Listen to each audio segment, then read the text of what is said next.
So we are now at Rule 117 or motion to quash. Okay? Now, remember that pag human sa preliminary investigation, muguwas na diha ang kining gitawag na tong criminal information. Pagawa sa criminal information, i-file na dayon sa korte. Na dito sa korte, ang akusado pwede mo file og bail, no? Kung especially kung gi-mention dito sa criminal information, kung pilay bail or piyansa ni hatag niya. Okay? Now, remember, ang rason nga nung padayon ang kaso dito sa korte, it's because of the criminal information. Mauna ang rason nga nung nagsugod ang kaso dito sa korte. Pero, nabay remedy, sir, nga pwede nga dili na lang mapadayon ang kaso dito sa korte. Simple.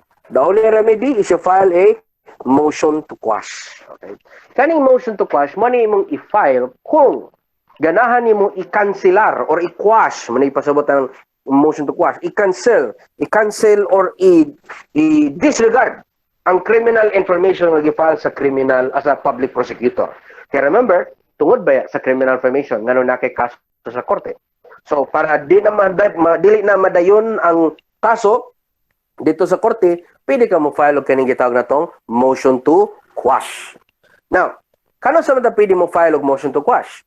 You can file your motion to quash anytime before arraignment, meaning before pakabasahan sa criminal information na kato imong gi-question, dapat naka-file na ka og motion to quash og dapat either ni grant or gi-dismiss imong motion to quash.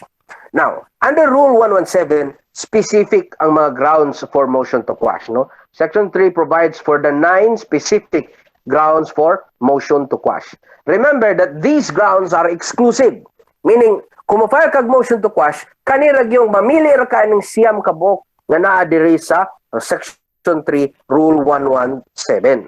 Piliyon na nimo. Daya pagbuot-buot og laing ground, kanira gyung naa sa siyam ka buok grounds ang imong piliyon. The first ground to motion to quash is kaning the facts charged do not constitute an offense. The facts charged do not constitute an offense. Later ato ni discuss in detail, ha? Okay? Second, the court trying the case has no jurisdiction over the offense charged, okay? Meaning there's no jurisdiction over the subject matter. Third, the court trying the case has no jurisdiction over the person of the accused. Meaning, wa pa nadakpan ang akusado, anyat nagpadayon ng kaso, so pwede ni mo file of motion to quash. Fourth, the officer who filed the information had no authority to do so. Meaning, walay authority ang tao nga mo file og kaso against file sa criminal information. Next, the information does not conform substantially to the prescribed form. Kabalomon mo unsay mga requisites in order to have a valid criminal information or complaint in court that is already provided in Rule 110. Sixth, ang imong criminal information has charged more than one offense. No? Sobra pas usa ka offense ang imong gi-charge. Seventh, except of course when a single punishment is allowed for various offenses. No? Seventh, when the criminal action or liability has been extinguished. No? Na-extinguish na ang criminal liability. Eight, when the averments, if true, would constitute a legal excuse, justification, or exemption. No? If there are justifying and exempting circumstances. And lastly, kaning gitawag na tong double jeopardy. When the accused has been previously convicted, okay, or acquitted of the offense charge, or the case against him was dismissed or otherwise terminated without his express consent. Now, let's proceed to the first, before we proceed to the first ground for motion to quash.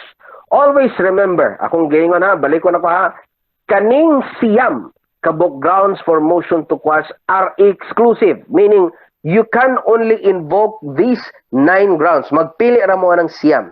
If dili gani siya appeal sa siyam nga grounds nga gi-enumerate sa Rule 117, then you cannot file a motion to quash, plain and simple. Pero in case nga wala, for example, ni-file ka og motion to quash, sa siyam kabuk motion to quash, pwede unta ka mo mention og 5 kabuk grounds ni anak.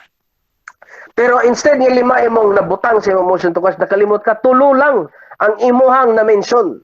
Okay? Nakalimot kag mention that the officer has no authority to file the complaint, or nakalimot kag mention that the person has no jurisdiction over the court has no jurisdiction over the person of the accused.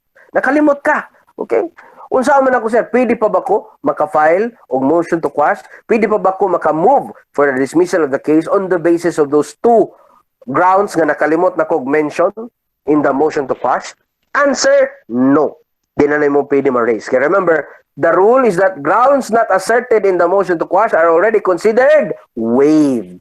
Meaning, kung wala ni mo na na-mention sa imo ang motion to quash ka ng grounds, nakalimtan ni mo or imong nagkuhan na nakalimtan, basta nakalimtan ni mo, okay? Daily na ni mo na pwede ma-raise. However, of the 9 grounds for motion to quash, naray upat nga dili gyud pwede ma-waive. Meaning, bisan pag wala nimo na mention sa imong motion to quash, pwede gyapon nimo ma-raise ni siya even if wala nimo na mention sa motion to quash and even if after arraignment. Okay? Pwede. What are those grounds? First, the facts charged do not constitute an offense. Okay? Second, the court trying the case has no jurisdiction over the offense charge. Third, the criminal action has been extinguished. And fourth, there is already double jeopardy. So kaning upat ka grounds, out of the 9 grounds, kanirang upat ka grounds, okay, kaning upat ka grounds, pwede nimo ni ma-raise, even if nakalimtan nimo raise in your motion to quash. So therefore, kani siyang upat ka grounds, pwede nimo ma-raise even after arraignment. Remember ang motion to quash, pwede na ba ma-file before arraignment. But kaning upat, okay, kaning upat, pwede nimo ni ma-bring up sa korte, ma-raise sa korte even after arraignment, no? Kanila gyud upat, no?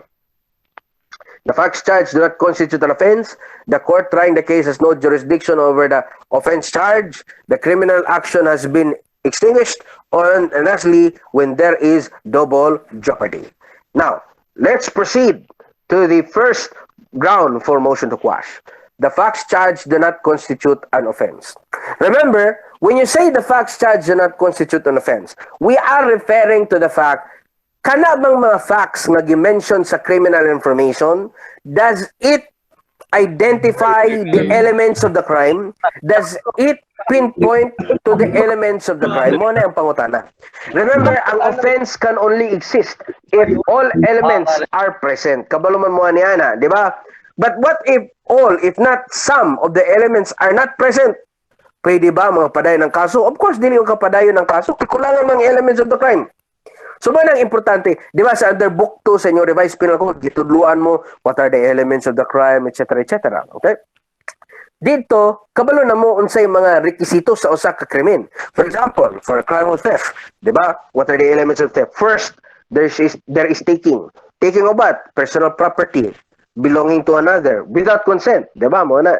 And then there is a no intimidation or intimidation or violence against persons, okay, or force upon things, di ba? And then it be taken with intent to gain. 5 kabuk elements of theft. What if nakalimot ka og prove sa intent to gain? Intent to gain. So if there is no intent to gain, there can be no crime of theft. So therefore, pwede ka mo move for the quashal of the information or pwede ka mo file og motion to quash on the basis that the facts charged do not constitute an offense. Simple din kayo na. Kung kulangan ang elements of the crime, you can file a motion to quash on the basis of the facts charged do not constitute an offense. Okay? Remember, the test is whether or not the facts alleged, if hypothetically admitted, would meet the essential elements of the crime, okay, as defined by law.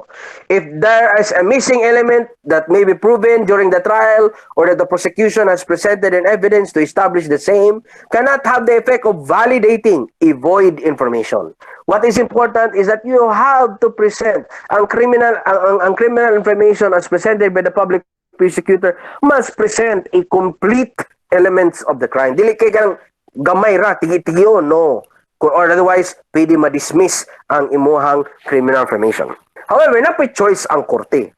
Instead of dismissing the criminal information, the court should give the prosecution an opportunity to amend the information. Meaning, pwede usbon niya. Oy, Piskal, kulangan bitaw ng elements of the crime ng imuhang kuan. Murag ang facts diri wala na prove ang elements of the crime of so and so like murder or rape or robbery. What na prove? Okay. So unsay baton sa huwis, pwede niya dili sa niya i-grant ang motion to quash. Pwede niya hatagan sa og opportunity or chance ang public prosecutor nga i-amend or i-correct ang iyang sayop. So once nga makorek na yung sayop, then dili na lang sa i-grant ang motion to quash, i-deny sa. Pero should the public prosecutor fail to make the amendment or should the information suffer the same defect despite the amendment, the motion to quash shall be granted. Nakabalo ba mo sa epekto? Once nga mag-grant ang motion to quash, the criminal information is cancelled, is disregarded. Mo man ang effect once nga ma-prive ang motion to quash, okay? So, remember that if kulangan ganing one elements, ma-dismiss. Kung kulangan ganing elements, you can file for a motion to quash. Okay, you can file for a motion to quash.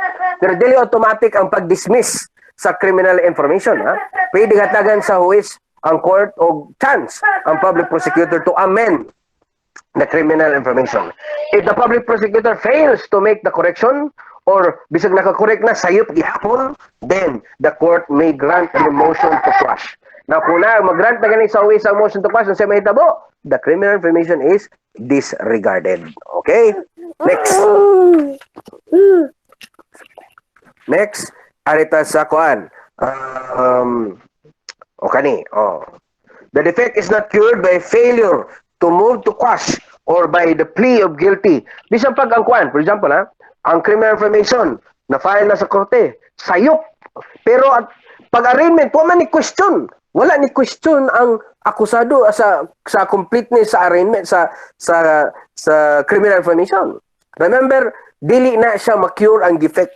If there is an erroneous or incorrect criminal information, remember, kainundo mo, the ground that the facts charged that constitute an offense cannot be waived. Therefore, even if humana ang arraignment, even if naka-arraign na ang akusado, bisa pag naka-arraign siya sa an erroneous criminal information, the accused can still question the criminal information, can still move for the dismissal of the criminal action on the basis of that the facts charged do not constitute an offense. Okay?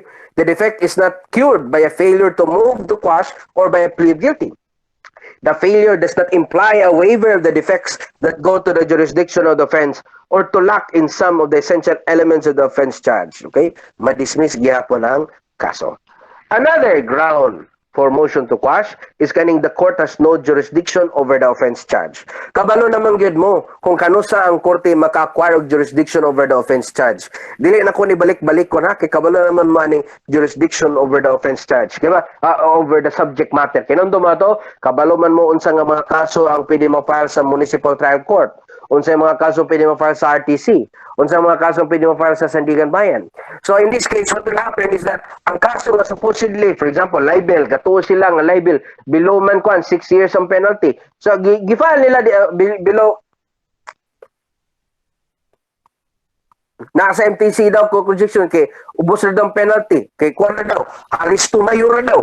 So nahitabo nasipkat ilang gifile dito sa municipal trial court. Unsa nahitabo? Ma-dismiss ang kaso. Kaya nga naman, mapili maka-move ang akusado for motion to quash. Kaya remember, although ang penalty sa libel under Article 320 is less than 6 years imprisonment, remember, dapat ba na siya file dadto sa RTC, ingon ang revised penal code. So therefore, walay jurisdiction ng MTC to decide on the case of libel. So that is a ground for motion to quash, that the court has no jurisdiction over the offense charge. So, ibali na siya dito. So, di na ako na-discuss in detail, kaya na-discuss naman na ito na previously. Next, the court has no jurisdiction over the person of the accused. Kabalo na sad mo ani, i-discuss na po nato nino. How does the court acquire jurisdiction over the person of the accused? By arrest. Dapat arestuhon siya.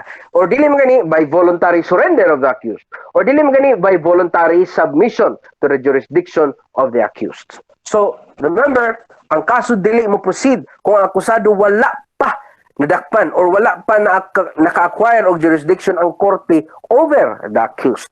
So, kung wala pa gani, unya na ng criminal information dito sa korte, pwede mo file og motion to quash ang akusado on the basis that wala pa jurisdiction over the person of the accused. Pero sir, what if in-file niya dito sa motion to quash?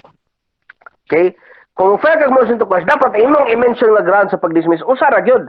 Kana ra gyud, the jurisdiction has no, the court has no jurisdiction over the person of the accused. Kay kung dugangan na nimo bay, kung dugangan na nimo matang the court will acquire jurisdiction kung other than this ground kaning court has no jurisdiction of the person, dugangan nimo og like the facts charged do not constitute an offense or the court has no jurisdiction over the subject matter, mura ra pod kang imong gisubmitter ang imong kaugalingon sa jurisdiction sa korte. So ang kuma-file kag motion to quash on the basis of this ground, ayaw dugangi og laing ground, kanira yung usa nga ground imong gamiton. Crystal? Clear. Clear, sir. Clear, sir. Okay. Next, another ground for motion to quash is the officer who filed the information had no authority to do so. Meaning, wala siya otoridad to do so. Kabalo mo kung kinsa pwede mo file of criminal information, di ba? Una na ang public prosecutor, which may consist of the provincial fiscal and their assistants, the city fiscal and their assistants, the chief state prosecutor, the national state prosecutor, and the regional state prosecutor. Kabalusad mo nga with respect to election cases, pwede ninyo ang pwede mo file ra ng criminal information ang COMELEC. Kabalusad mo nga with respect to public officers, ang pwede ra nga mo file og criminal information ang ombudsman. So kana ra sila. But with respect ana mga private offenses like kanang kasal, kanang concubinage, adultery, seduction, abduction, and lascivious acts, dapat ang mo file ana ang fiscal pero dapat with accompanied siya dapat og complaint gikan sa offended party, no? Di dapat ang fiscal lang siya mismo yung file. Basta kanang concubinage, adultery, seduction, abduction, and lascivious acts ng mga crimes. Dapat naay dugang pakapin nga complaint gikan sa private offended party. Kaya kung ang private offended party dili mo file og criminal complaint, di pod pwede maka-file ang public prosecutor og criminal information. Crystal? Clear, sir. Clear, sir. Sir. Next, arita sa next ground for motion to quash. Kaning gitawag na tong the complaint, wala. The complaint does not conform to the provisions provided by the rules, okay? Remember, under Rule 110, gi-provide by the to what are the required contents of a complaint. Gibutang baya dito what are the required contents of a complaint, di ba? And hinunduman ninyo dito, di ba? It should contain the name of the offended party. It should contain the name of the offender, the time, the place, the date of the when the crime was committed, the facts and the circumstances, the aggravating and the mitigating circumstances, i-mention mo gina ninyo sa complaint. Kung dili gani na ma-conform, kung dili gani ma-follow nimo na ang form nga gi-require sa rules of court, pwede nga imong criminal, pwede kana nga criminal information pwede ma-quash. Pero ay mo kabalaka. Kana dili automatic nga i-quash sa korte. Pwede kahatagan gyapon sa korte for opportunity to amend the criminal information. Next, when the criminal information charges more than one offense. As a general rule, under Rule 110, Section 13, it states there, the complaint or information must charge only one offense. Usara gyud ka dapat krimen ang nakaspecify sa criminal information. However, there are exceptions. Na exception. Una ni ana, when the law allows for the filing of one criminal offense because it allows one singular penalty for multiple offenses. Now, best example na kaya gitawag na tong complex crime. Remember, under complex crime, di ba, under Article 48 of the Revised Penal Code, a complex crime is when a single act produces two or more grave or less grave felonies, or a felony is a necessary means to commit another felony. There is a complex crime. Diba? Mao na sa Article 48, diba? Inumdum mo na. Now, although duha ka buok krimen ang nabuhat niya, the law says that under Article 48, if a single act produces two or more grave or less grave felonies, or if a if an offense is a necessary means to commit another offense, you can only charge one crime and one complex crime ragyod. Usa ra gyud ka krimen. But although it consists of two or more crimes, pero usara ka criminal information yung pwede mo file. Tingnan naman, the law says under Article 48 nga there should only be one penalty for these multiple offenses. No? Now, what is the penalty to be imposed? It is the penalty of the most serious crime. No, mo na ikuan, no? Another ground for motion to quash when the criminal action or liability has been extinguished. Kabalo na gyud mo ani, no? Nani sa inyong book 1 of the revised penal code. Gitudluan mo ani sa inyong maestro, no? Kaning the grounds for the total extinction of criminal liability. These are provided under Article 89 of the revised penal code. Una ni ana, unsa ganito? Death. Kung mamatay ang akusado, di na dapat pwede kihaan og criminal case. Kalo, kisa pa may prisuhon nimo, di ba? Wala naman, di ba? Except lang of course kanang mga pecuniary liabilities, no? Kanang ganing mga civil liabilities niya, kay pwede man dili ang akusado mibayad, pwede man ang estate, ang mga heredero niya pwede mibayad na. Another ground for total extinction, kaning gitawag na tong service of sentence. Meaning, naumana kag na kumpleto na nimo og serve ang imong sentensya. Okay? Kung nakumpleto na imong serve ang imong sentensya, di na ka dapat kihaan og lain pang kaso. Labi na kung, for example ha, na-filean ka kaso og na-filean ka og kaso pertinent to malicious mischief. Kanang malicious mischief, it's a destruction of property that does not result to arson. Okay? Nya kana kay punishable by arresto minor, meaning 1 day to 30 days. Pagdakop sa imo kay imong giguba ang laptop sa katao, okay? Malicious mischief. Pagdakop siya, wala ka kapiyansa. Gifailan ka gihaan ka sa korte. Pag abot sa korte sa imong criminal information kabalo ka, 2 months na ang nilabay. 2 months na nilabay niya. Remember, ang malicious mischief, malpressure ang mga for 1 month. Sobra na. So sobra pang service of sentence na. So may tabuan na, pwede jud ka mapalaya dayon because na substantially served naman nimo imong sentence. Another, kaning gitawag na tong amnesty. Kabalo man mga amnesty. Amnesty is a special grant given by Congress. Ang Kongreso may matag niya. Congress gives this to political offenders. No, the President, as concurred by the Congress, will give this to political offenders. Who are the political offenders? Those offenders who commit political offenses. What are examples of political offenses? Kaning gitawag na tong rebellion, insurrection, kudeta. These crimes are considered political offenses because, remember, what is the motivation for these cases, for these crimes? Kaya wa sila nauyon sa gobyerno, di ba? Manong political offenses sila, no? So, if kana siya, pasayloon na lang sila para na peaceful ang government, pasayloon na lang sila, manang pwede sila hatagon og kaning gitawag na tong amnesty. But remember, amnesty is given not just to one person.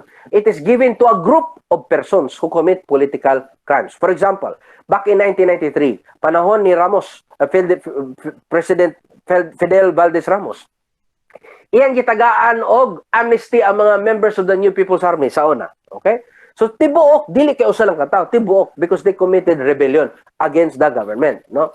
So another example, katud ang panahon ni Ninoy Aquino, gigranta niya amnesty katong membro sa Magdalo, kato ganing nag-initiate atong awkward mutiny, katong appeal si Senator Trillanes, so gihatagan siya og amnesty, no? By virtue with the concurrence of Congress. Kana if there is amnesty, aron may mo kung nay amnesty, it is as if you committed no crime. Wa kay criminal record, wa pug kay penalty, wa pug kay offense. Okay? Next, kaning gitawag na tong absolute pardon. Kung ang amnesty dapat with the concurrence of Congress, kaning absolute pardon, presidente ra gyud ang magbota na.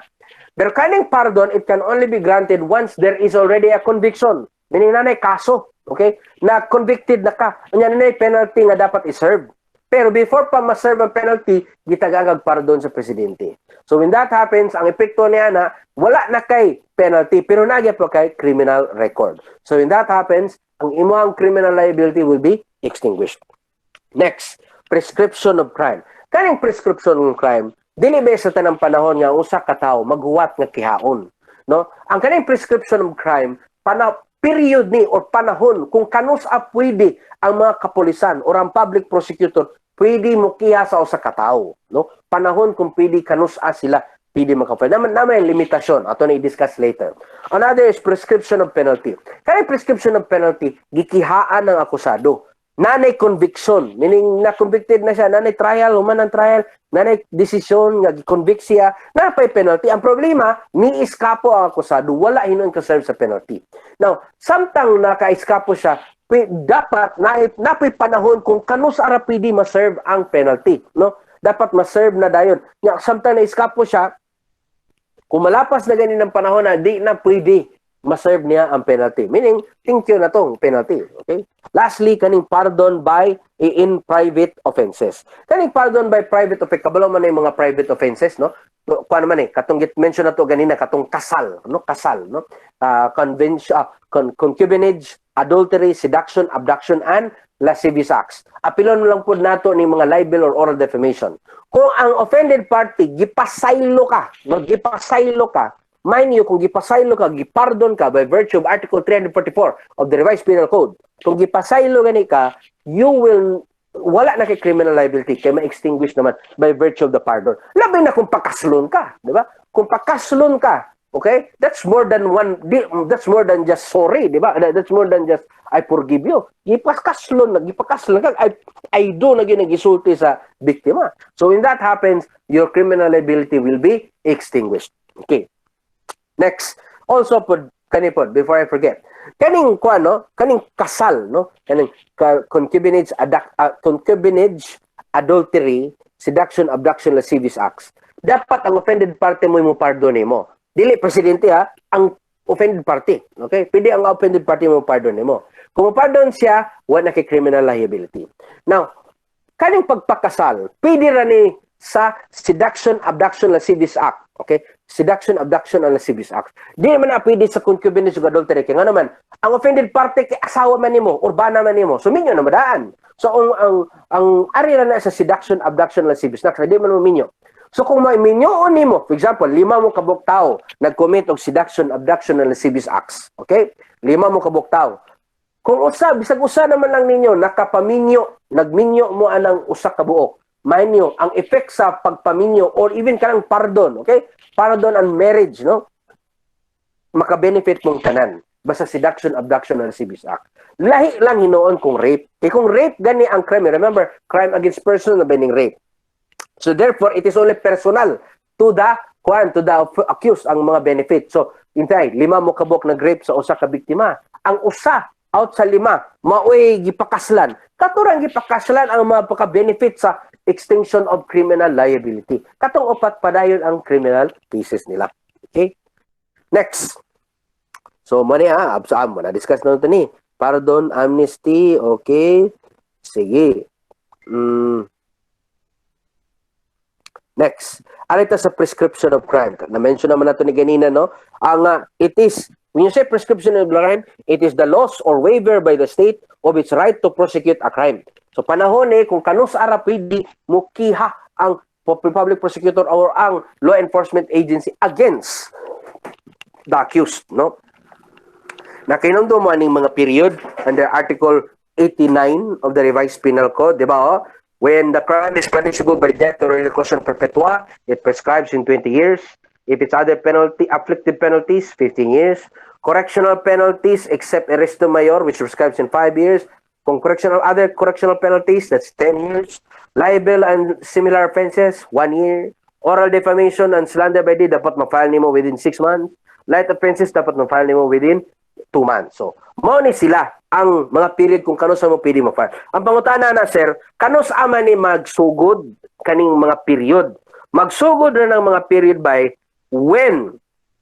From the day on which the crime is discovered. By whom? By the offended party, the authorities, or their agents. So, magdepende upon discovery. Kung kano sa gi-discover, then that's the time magsugod ang prescription of crime. No? For example, gipatay ang usa ka tawo. Pagpatay sa usa ka tawo, patay na gud siya. So, siya man ang victim, siya ang offended party. Gilubong, okay, gilubong, giitsa sa usa ka creek. Nya after kitay nagipatay sa karong adlaw, no? October 21, 2020. What if after 20 years, 21 years, 21 years, meaning pagka October 2041, okay? na-discoveryhan iyang patayng lawas, na-discover pod ang fingerprint sa posibleng nagpatay. Can the police authorities nga adto pa na-discoveryhan ang iyang patayng lawas, can they still file a case for murder, which prescribes by murder, by the way, is punishable by reclusion perpetua. Therefore, it prescribes in 20 years. Can they still file a criminal case against the accused? Yes or no? Yes or no? After 21 years, yes or no? Yes or no? No, sir. Ha? Answer? Yes! Nga nung pwede man makafile, sir, nga more than 21 years naman ka, sir, nga since the commission of the crime. Una sa tanan, wala ba gimension ang balawd, ha? Kung kanus kung nga dapat magsugod from the commission of the crime. Dili ba commission of the crime bas ang sinugdanan? Magsugod ba siya upon discovery by the offended party, the authorities, or the agents? Remember, ang offended party, patay na. Di ba siya ka-discover? Kaya patay na good na. So, ari ka sa discovery by the authorities. Kano sa man na-discover? Na-discover after 21 years. So if that's the case, kung na-discover nila after 21 years, meaning pagka 2041 pa na-discover, okay? The authorities can still actually file. Kaya naman, ato po man nagsugod ng 20 years from the moment of discovery by the public or by the authorities. Dili kay from the moment of commission of the crime. Okay? So they can still file. In fact, they still have 20 years up to 2061 to file the case for murder. No? Kay murder is punishable by reclusion perpetua. Therefore, it prescribes in 20 years baya from discovery. Remember that, ha? Next, kano sa man na mahunong ang pag-compute anang prescription of crime, sir? It stops upon the filing of the criminal information in court. So, once nga makihaan na siya dito sa korte, muhunong na ang pagdagan sa prescription of crime. Okay? Sir, ang uban lagi, sir, inighuman nila og before that. When does it commence to run again? When the proceedings is terminated without the accused being convicted or acquitted or unjustifiably stopped for any reason not imputable to accused, mutaga na pod balik ang prescription of crime. Sir, nalagi uban, sir, inigumat sa commit sa crime, muadto sila sa gawas sa nasod. Ang pagkilay, commit sila, pag human nagpatay atong tawana, diadto siya sa Amerika, kay kitahay, para di siya madakpan, o para daw di makihaan, kay nagtuo lagi siya nga, ang prescription of crime, magsugod from the commission of the crime, dili baya, from discovery baya, di ba? So, karon na-discover pagka 2041, pero during that time, naana siya sa Amerika. Uy, inumdumi, yung sige sutis balaod. Prescription shall not run when the offender is absent from the Philippines. If the accused is outside of the Philippines, the prescription will not run. So, ayaw mong sunod ng mga uban nga ng kita ni Stevie, naghuman og commit sa crime adto abroad. Kintahay para dili makiyaan. No, that's wrong. Inigbalik nimo gikan sa Pilipinas, bubutan ta lang ha. Nag-commit og crime pagka 2020 karon. Pagka for 20 years nagpuyo ka dito sa Amerika, pag 2021 nibalik ka diri sa Pilipinas. Pagbalik diri sa Pilipinas, bay aruibaw ka, arha pa nagsugod ang 20 years. Kaya naman, the prescription of crime does not run kung if you are outside of the Philippines. Kaya naman, by virtue of principle of territoriality. Remember, criminal laws are only effective within Philippine territory. Inigawas mo ka sa Pilipinas, dili mo dagan ang prescription of crime. So, muna siya. Now, ari pa ka sa prescription of penalty. Again, unsa nang prescription of penalty? It is the loss of the right of the state to impose the penalty. Muna ipasabot ana, no? It is the loss or waiver by the state of its right to demand service of the penalty imposed. Kano sa man magsugod ang kuan, sir? Kaning prescription of penalty. Muna yung penalty, no? Prescription of penalty. Kung if the crime is punishable by death or reclusion perpetua, it prescribes in 20 years. Meaning dapat within 20 years, pag human sa desisyon sa korte, dapat ma-serve na. Other effective penalties, within 50 years, dapat ma-serve ng penalty. Correctional penalties within 10 years, except for arresto mayor, which prescribes in 5 years. Life penalties, it prescribes in 1 year. Okay? Next. Kano sa man magsugod ang pag-iniphanay ng prescription of penalty, sir? Magsugod na siya ihap from the date when the accused evades the service of sentence. From the moment nga ni-iskapo siya, no? Niskapo siya. Pare siya nang gibuhat god ni Ruben Ecleo Jr. Kailan mo na niya? Si Ruben Ecleo Jr. na found guilty for parricide. Long time ago, I think 2004 siguro, 2008, I forgot, no? Pag found guilty niya, di ba, parricide man, so therefore the penalty is reclusion perpetua, 20 years, 1 day to 40 years. Now under here, pila how long gani dapat ma-serve? Dapat ma-serve nimo within 20 years, dapat nakasugod na ka within 20 years, no? So nahitabo na, pag human sa paggawa sa guilty verdict ni Ruben Ecleo, niskapo man siya, nidagan man siya, nagtago siya. Okay? Pagtago niya, from the moment na niskapo siya, adto na magsugod og patak ang 20 years. Pagtago niya, no? Pag-iskapo niya katong wa pa na serve. So dapat within 20 years pag iskapo niya dapat madakpan siya balik sa kapulisan. Pagdakop niya, di ba, karon dakpan mo siya balik, no? Pagdakop nila ni Ruben Ecleo, adto na di na mudagan ang ma-interrupt na ang prescription of penalty, no? Di na mudagan ng 20 years. Instead, kanang 20 years pagsugod pa, I think nadakpan siya bago lang karon ng tuiga, no? 2020, no? So pwede na siya mo serve in 20 years, 1 day and 40 years nga reclusion perpetua. Okay? Akong klaro na kaning 20 years gi-mention dili nagpasabot nga dapat 20 years ra ma-serve ang penalty. No, that's wrong. Ang kaning 20 years dapat kanus within how many years niya dapat magsugod. Kung kanus alang magsugod, okay? Dapat within 20 years masugda na ang pag-serve sa penalty. So pwede nagsugod ka within 20 years pero ay mong penalty na lapas na up to 40 years by reclusion perpetua. So pwede more than 40 years. Okay? So kani says the period kung kanus dapat masugda na ang pag-serve sa imong penalty. Next. Okay? Oh, diba, another ground for motion to quash is when the criminal information contains averments which, if true, would constitute a justifying circumstance or exempting circumstance. Kabalo naman mo ani, di lang ako ni-discuss in detail, no? Katong naani sa book 1 ninyo, Article 11 of the Revised Penal Code, the justifying circumstance. Kay pwede man, lagi ka under criminal information for murder, pero naman diri sa criminal information nga pwede man dito justified in self-defense imong gibuhat, no? So when that happens, pwede na gyud makwash ang criminal information para di nita mo proceed, no? Kabalo naman mo sa mga different justifying circumstances under Article 11 natin self-defense, defense of relatives, defense of strangers, kinundong pa mo na avoidance of greater evil and injury, fulfillment of duty, obedience to a lawful order, mo man ni, no? Mga exempting circumstance, kabalo pa mo ani, di ba? Under Article 12, no? Di lang tamo discuss ani. Okay, kabalo naman mo ani, no? Naani siya sa kuan, no? Article 12, katong insanity, persons under kanisayop na eh. Person under 9 years old, before under 15 years old, or above 15, below 18, those whose injury is by mere accident, irresistible force, uncontrollable fear, mo na sila. If na ay justifying or exempting circumstance, okay? If there is a justifying or exempting circumstance, pwede yun ma-move for the quashal of the criminal information.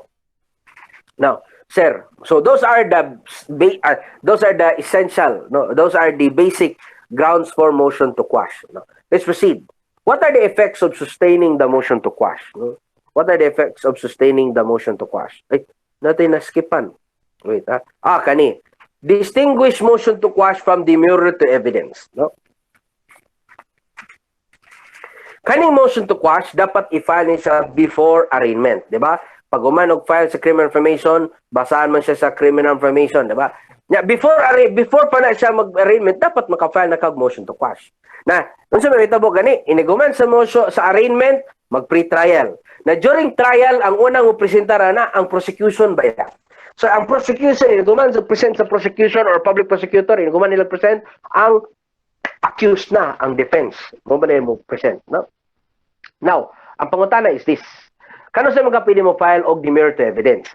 Kung ang motion to quash, i-file mo before arraignment, ang demurrer to evidence, i-file mo na during trial, especially after mahuman og present ang akusado, after uman present ang prosecution. So, iniguman nag-present during trial, nakarealize ang akusado, kulang man ang ebidensya, di man sufficient iyang evidence. Dili igo ang iyang ebidensya. unsay buhaton sa kuan sa akusado, pwede dili na before pa siya mo presentar sa ebidensya, pwede siya mo file og kaning gitawag na tong demurrer to evidence. If ang korte mahibaw-an natuod man kulangan ng ebidensya, there is insufficiency of evidence, kabalo mo, pwede na gyud i-dismiss ang kaso even before makapresentar og ebidensya ang depensa. Kay pagtan-aw pa lang sa korte bitaw no, ang ebidensya sa prosecution ba dili igo, kulang. Okay? So if that's the case, pwede na gyud ma-dismiss dayon ang kaso by means of demurrer to evidence. Now, unsa may grounds for motion to quash? Those mentioned under under Rule 117 katong siyam ka book grounds. Now, unsa may ground for sir? Demurrer to evidence kana insufficiency of evidence. Kaning motion to quash, it does not require prior leave of court. When you speak of prior leave of court, it means mananghid pa ba ka sa korte para mo file motion to quash? Answer, no, you don't need.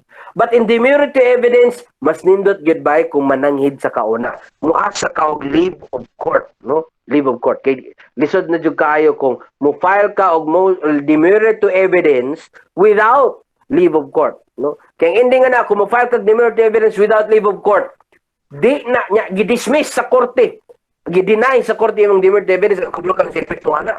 May niyo di nakakapide makapresentar sa imong ebidensya. Pero kung nanangit ka sa korte nga mo file kag demurrer to evidence with leave of court, unya gidismiss, gideny sa korte imong demurrer to evidence, ang mahitabo ana, pwede pagyapon ka makapresentar sa imong ebidensya. Ay kabala ka, ato nang i-discuss in detail inag-abot na to sa judgment. Okay? Trial. Next, what is the effect of sustaining the motion to quash? When you say sustaining, meaning gigrant sa korte ang imuang motion to quash. What is the effect kung gigrant sa korte ang imuang motion to quash? Simple. The court may order that another complaint or information may be filed. So, kung i-grant gani sa korte, dapat mo file og lain nga criminal information. Tagaan niya chance. Okay? For example, katong the facts charged do not constitute an offense. File kag laing criminal information. Katong the court has no jurisdiction over the subject matter, i-dismiss ang i-file dito sa appropriate court. So, file og laing criminal information. However, in other words, kung pwede mo file og criminal information out of the 9 grounds for motion to quash, ang pito niya na pwede mo file og lain nga criminal information. Pero there is an exception. Nga naman, out of the 9 grounds, kaning duha di na ka pwede mo file og lain nga criminal information. What are these? Kaning when the criminal action has been extinguished, katong total extinction either by death, katong amnesty, prescription of crime, prescription of penalty, katong pardon, etc. Okay? O kaning gitawag na tong double jeopardy.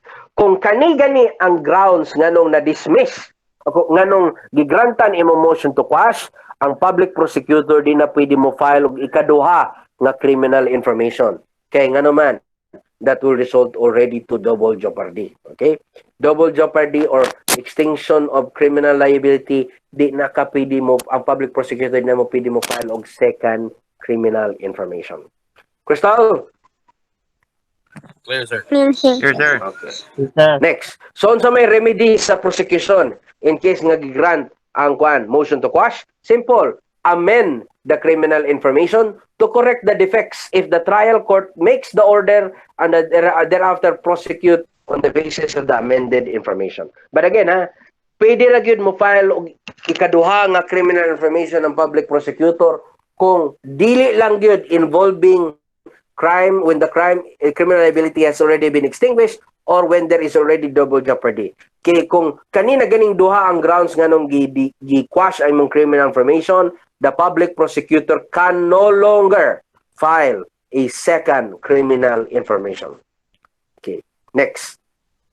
Arita sa na-mention na nato ni ganina, no? Arita sa double jeopardy. Okay, double jeopardy. What's the double jeopardy? Okay. Double jeopardy exists when a person is charged with an offense and the case is terminated either by acquittal, meaning napawalang sala, or conviction, meaning guilty siya, or in any other manner without the express consent of the accused. The latter, meaning the public prosecutor, cannot again, the accused can no longer be charged again with the same or identical offense. Money double jeopardy, no? Hence, as a rule, an acquittal rendered by the court of competent jurisdiction after trial on the merits is immediately final and cannot be appealed on the ground of double jeopardy. So, kaning double jeopardy ba, duha ni kabuk klase. No person shall be put twice in jeopardy for the same offense. So, pwede nga, na-filean ka og kuan, pwede ka na-filean og rape. Unya, na-dismiss, kay walay igong ebidensya. So, nilikton, kanay laing ebidensya, ni-file na siya sila laing criminal complaint of rape. Kana, di na pwede. Okay, clearly there is double jeopardy. No person can be twice put in double jeopardy for the same offense. Okay? When an act double jeopardy. When an act punished by a law and an ordinance, conviction or acquittal under either shall be a bar to another prosecution for the same act. Okay? Kani siya usara ka act, usara ka krimen ang nahitabo. Okay? For example, na-convicted siya for nag-commit siya og pagpangawat sa imong pulsiras anang adlaw. Okay? Di pwedeng file na mo siya laing pag crime of theft na sad, no? That would be double jeopardy already. Okay? Now, remember, nganong double jeopardy may pangalan na, sir? Double jeopardy may pangalan na, kay, ano mo gani? Duha ka bu kaso manggod ang involved, ani. Duha ka bu kaso. Ang kada kaso, ang tawag na jeopardy. Okay? So, the first jeopardy na ay second jeopardy. The first jeopardy or first case, mo tong unang kasong gi-file against nimo. Ang second jeopardy, mo nang ikaduhang kaso nga gi-file nimo. Pero for the same case, for the same act or for the same offense. Pareho ra gani. Okay? Now, what are the requisites para makayong ka nga na double jeopardy? Una, tanaw na to ang first jeopardy. Meaning the first case nga gikiha against nimo. What are the requisites? There must be a valid criminal complaint or information. First. Second, the court must have valid jurisdiction. Dapat na jurisdiction ang korte. Third, there must be a valid arraignment. Meaning, na-arraign ang usa ka akusado. Meaning, ni-plea siya guilty or not guilty. So, there should be also a valid plea. But pag humanan ng kasuha, the case was already terminated. Pwede na-convicto siya, meaning guilty siya. Pwede na-acquitted siya, meaning not guilty. Or other case wherein the case was dismissed without the express consent of the accused. So dapat mo na tanaw ninyo ha, ang first case, dapat there is a valid complaint, there is valid jurisdiction, there is a valid arraignment, there is a valid plea, and then it was validly terminated, no? So, nahuman ang first case. Pag human sa first case, nisugod dayon ang ikaduha nga kaso, gifile na sa ikaduha nga kaso. Mao nang gitawag natong second jeopardy, no? Second jeopardy ni pangalan na. Ni kaning second jeopardy, what are the requisites of the second jeopardy? Una, the first jeopardy must have already attached. Ikaduha, motong first jeopardy is that na valid arraignment, na valid jurisdiction ng korte, na valid kuan, na valid criminal information, na valid plea. Then the first jeopardy must have been validly terminated either by conviction, acquittal, or other means without the consent of the accused. And lastly, dapat ang second jeopardy, mo na requirement ha, ang second jeopardy, gifile hanggang ikaduha nga kaso. Okay? Unsa may naaning ikaduha nga kaso? Pwede for the same offense. For example, gikihaan ka karon og kuan, theft. Okay? Gikihaan ka robbery.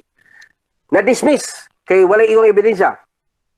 Sunod niya na, ni-file sila og lain nga case for robbery. Pero pareho ra for the same act. Okay? For the same offense. So kana, that's the second jeopardy. Pwede po ang second jeopardy nani. Ang first case is robbery. Ang second case, theft. Okay? Imagine na, gi-dismiss ka, gi-acquitted ka on the basis of robbery. Okay? Gawai igong ebidensya. Sa ikaduhang kaso, gi-filean mahino kag theft. Now, kanang theft may be considered second jeopardy because theft is necessarily included in the crime of robbery. Diba? Diba? What are the elements of robbery? Ang nakalahi naman sa robbery and theft is that na violence or intimidation against persons or force upon things. Nya, kung adto palang daan sa robbery, gi-dismiss naman gani. Okay? Okay, di ba, ang elements of robbery, so ganito, there's taking of personal property belonging to another without consent, with intent to gain, with violence against intimidation, against person, or force upon things. Mo man elements of robbery, di ba? Pero ang robbery, na-dismiss man imong first jeopardy on robbery, or first case of robbery. Karon sa ikaduha, di man robbery ang gi-file. But for the same act, nga nagpangpangawat, okay? Pero this time, ang gi-file sa imo theft. Okay, theft. Now, remember, ang theft ra ba, ang nakalahi sa theft o robbery, walay violence or intimidation against person o wala po'y force upon things. Pangutana, pwede ba nga makihaan siya for theft for the same offense which was actually already necessarily included in the crime of robbery? Answer, no. Okay, why? Because that is already considered a second jeopardy nga included naman ta na sa robbery. Okay? And lastly, kaning pinipod na second jeopardy kung instead of robbery, ang second, for example, ang first case gifile, first jeopardy gifile is robbery. Ang second case, kay wa may igong ebidensya, ang ilan na lang gifile is attempted robbery or frustrated robbery, may gali. Nagbinugo na gyud ang public prosecutor, kana di na gyud pwede nga mo file og second case. Kaya naman, ang first case ba is consummated robbery, di ba? Kung consummated robbery, included na ba yung attempted robbery na og frustrated robbery. So therefore, di na pwede filean og second jeopardy. Crystal? Clear, sir. Okay. Yes, sir. Next, arito sa tong last topic, which is provisional dismissal. Unsa man yung provisional dismissal, sir? When you say provisional dismissal, temporary dismissal ni siya of a criminal case. It is a temporary dismissal of a criminal case. A case which is dismissed without prejudice to its being refiled or revived. Okay? As a general rule, cases can be provisionally dismissed where there has been arraignment and the accused consented to a provisional dismissal. Now, let me illustrate to you. Okay? Ako, kapila na dyan ko nakafile og motion for provisional dismissal in my practice. Normally, may tabuan niya. For example, ni-file ko case for, na-issue siya, ang akusado na-issue og kaning og cheque, 10,000 pesos. Ni-untol, kay wala na fund sa bangko. So, na-bouncing check. So, violation of Batas Pambansa Bilang 22 akong gi-file. Okay? Pag-file ako dito, ang intention na is actually di man prisuhon, ang intention na is makapaningil man, no? So pag-file nako sa criminal case, okay, tinuod man gyud, na proven man gyud nga kwan na untol gyud, no? So nahitabo after sa arraignment, after niya ni plea og not guilty, okay, after siya ni plea og not guilty, nag-ariglo na lang. Pag-ariglo, okay, pag-ariglo na yan siya nga, sige, bayaran na lang ng 10,000 pesos. Sige, in the meantime, ongoing pa man ang kaso, pwede ato lang sang i-provisionally dismiss, meaning temporary dismissal. Kasi pasabutan na, pwede sa temporaryong hunungon ang pagdagan sa kaso. Unsaon man na, sir? Dapat mo consent ang public prosecutor o ang akusado nga temporaryo sang hunungon. Kaya naman, anong hunungon man na ito, sir? Kay nag-ariglo man mo nga, magbayron sa lang ang 10,000 pesos. For example, if nag-ariglo mo nga bayron sa 10,000 pesos within 1 year. So within 1 year gani ni comply gani siya. After 1 year, ang imuhang temporary or provisional dismissal mahimo ng permanent dismissal. Okay? Pwede nagdi na ma-filean og kaso lain. Okay? Muna gitawag na tong time bar rule when dismissal becomes permanent. 1 year after the issuance of the order without the case having been revived or for offenses punishable by imprisonment not exceeding 6 years, by fine or in amount, or by both. Or pwede po ng 2 years if the offense is punishable by an imprisonment of more than 6 years. Na kung balik ko na, nag-bouncing check may ha. So ang bouncing check, punishable by less than 6 years imprisonment. So therefore, 1 year na ang time bar niya. So pwede ipa-provisionally temporary dismiss na mo siya for 1 year. No? 1 year. Provided nga within 1 year, mubayad siya siyang utang na 10,000 pesos. What if nibayad siya siyang utang, sir, within 1 year? After 1 year, kung dili ganin ako na i-revive ang kaso, meaning buhion o balik ang kaso within 1 year, permanent dismissal na ang kaso. Pero what if, during 1 year, sir, during 1 year, wala gyud nakabayad ang akusado. Ang mahitabuan na within 1 year dapat mo file ko og motion for revival or motion to refile the case kay para mabuhi balik ang kaso. No, remember temporary ba na nga dismissal within 1 year, no? So pwede na ko mabuhi within 1 year. Pero dapat makafile kag motion for revival within the same period of 1 year. Sir, what if 2 years? Kano sa na mo take effect ng 2 years nga time bar rule? Kana if the crime is punishable for more than 6 years. For example, kani ikaw nakapatay kag tao. Okay? Pagpatay nimo aning tawhana, gi-filean kag kaso of murder, for example. Unya ang biktima di ko ganahan yung priso. Araw kay ng reclusion perpetua ng murder, di ba? So say buhat nimo, ikaw akusado nagisabot ka sa biktima, sa pamilyas biktima, no? Yan ka, viral na ko nag 1 million B, di lang ko ganahan mo priso file mo kuan B, affidavit of desistance, inana ba? Inana. So, nisugot ang mga parente. Sige na lang para ma-move on na tayo. Gipasaylo na ka na mo. Pero remember ha, dili na makatahunong ang affidavit of desistance sa usa ka kaso. So, unsay buhato na lang, ang buhato na file mo og provisional dismissal for 2 years. Okay, more than 6 years imprisonment na. So, may tabuan na, within 2 years, ang kaso di sa palihokon. If within 2 years, wala gani ni-file og motion for revival ang public prosecutor. Kita wala nabayad ang 1 million. Wala nabayad ang 1 million within 2 years. Pwede niya ma-revive, pwede niya buhion balik ang kaso. Padayon gyapon siya sa pagkapriso. Pero kung gibayaran niya ang 1 million pesos within 2 years, in-expire sa 2-year period, malapas na ganina, then pwede na ma-consider nga permanent ang dismissal. Now, remember, kaning provisional dismissal, it must be with the consent of the offended part, it must be with the consent of the public prosecutor as well as the accused. Okay? So, kumbaga mo na ang provisional dismissal, temporaryo ra ng pagka-dismiss. Now, kung sa may kalahian aning kwan, sir, motion to quash, motion for provisional dismissal, o kaning gitawag na tong kwan, sir, kaning demurrer to evidence. Klaro kayo, no? Ang motion to quash can only be filed before arraignment. Before arraignment. Ang demurrer to evidence can only be filed after arraignment, especially after the sa presentation of the evidence of the prosecution. Mo file ka og demurrer to evidence, no?